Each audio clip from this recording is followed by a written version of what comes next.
Thoughts on Star Wars Part 11, I think. I did 10, right? Yeah. Alright, I think it's 11. I was leaving off, still talking about the original Thrawn trilogy and the Salamiri. And I understand why, well, I was going to get into, I understand why the author made them. And without spoilers, just say that I would have preferred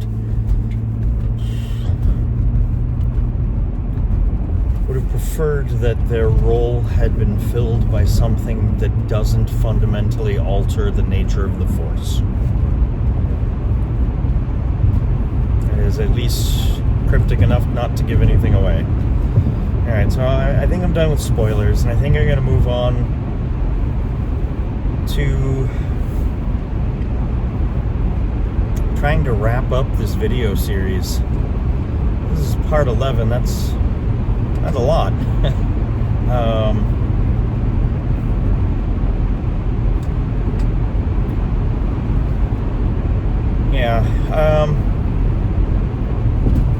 I grew up watching the original trilogy. The theatrical version.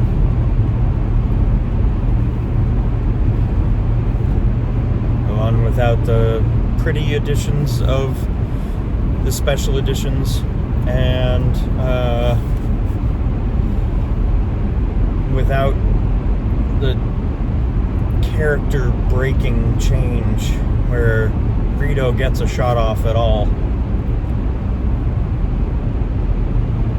Like that was my Han was the self-sufficient scoundrel who took care of himself and Chewie. That was the life he knew. That was the life he thrived in, as much as you can call it thriving. And when new people came into his life, he went through his character growth arc. Han Solo's changes are probably the most significant character growth arc in the original trilogy. You have Luke and Leia.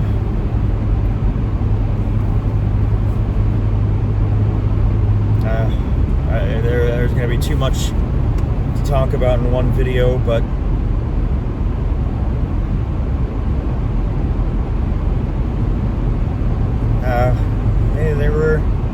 they are important people to me.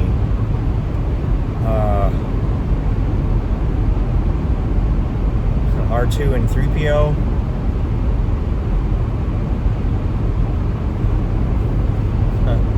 The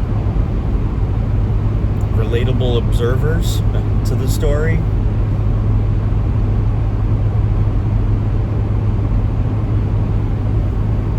The Force only used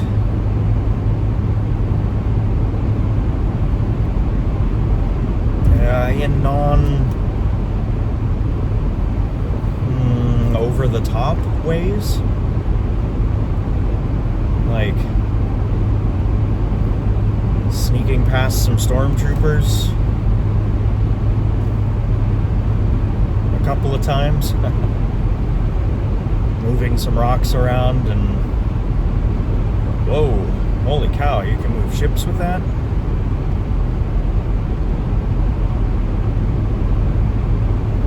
To make Vader a bit more terrifying as he just snuffs out a bunch of his subordinates when they fail him.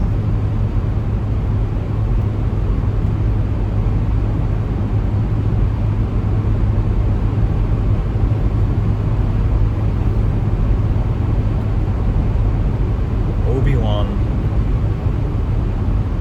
knowing more about what's going on than probably should. Trying the best way he knows how to prepare Luke.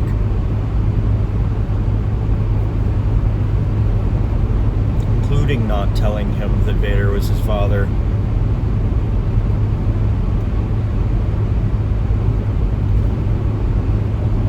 Oh, I guess that was a spoiler, but if you don't know that by now, I mean, sorry to have ruined that for you. I might have to put a little spoiler warning at the beginning of this video too.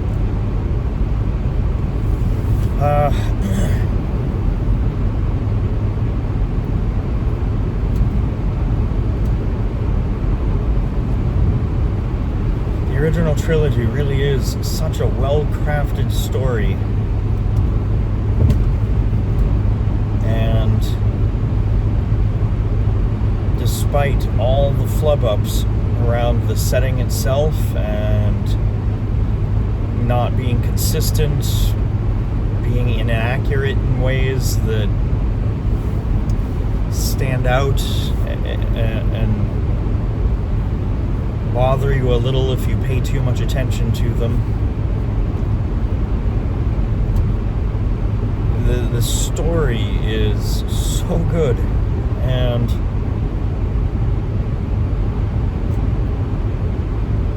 that's what I'm attached to. And all the other stuff that came after was just chasing the dream.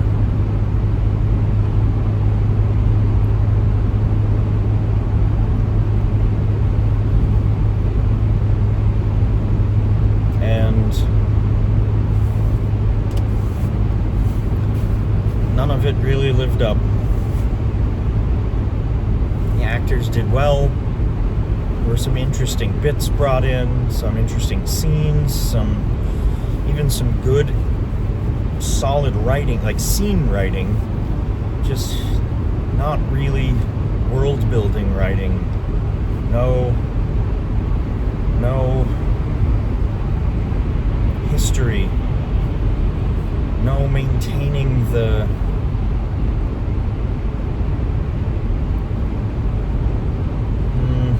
soft limits on the Force, where it can make you a bit special, but I don't think it's really meant to be what it became in some of the video games.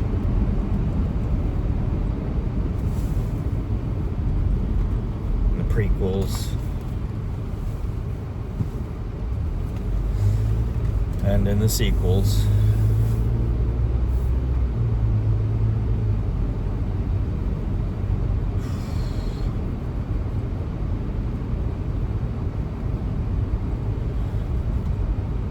I might make more videos about Star Wars and my thoughts on it, and I'll probably still add them to the playlist, but I think number 11 is going to be my last numbered episode.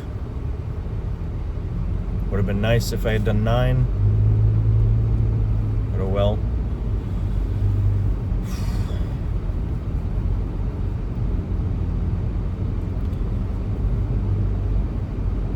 Maybe you get something different out of Star Wars than I do. Maybe different parts of it speak to you in ways that the original trilogy speaks to me.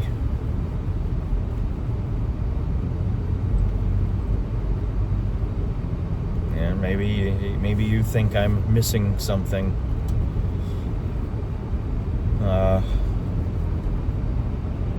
From the prequels and sequels, and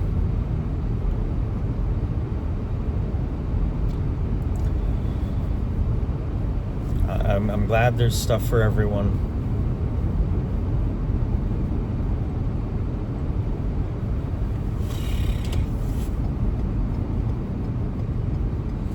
But I hope if you have stuck with me through all 11 parts here, that you at least understand my thinking. And maybe I've helped you appreciate something you didn't appreciate as much. I don't know. Anyway, thank you for listening.